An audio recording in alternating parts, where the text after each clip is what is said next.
today I am here to recite a poem on my father, my hero.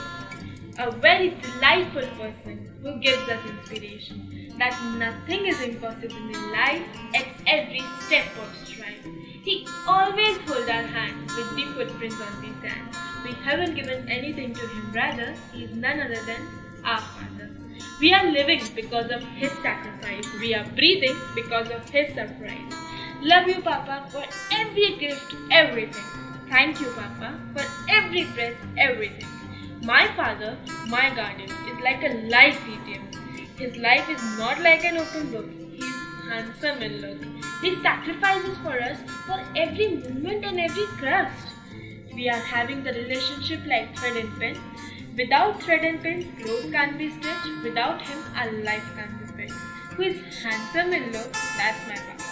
Who never asks for a glass of water, that's my papa. Who struggles every second, but don't say a word of anger, that's my papa. Who is unique, that's my papa. Who has a heart of gold, that's my papa. To the world's most handsome person I'm dedicating this poem to, that's my papa. So let's shout and sing, Happy Father's Day, Papa. Thank you so much. This is Janhavi Sharma from Jayshree Periwal High School, Jaipur.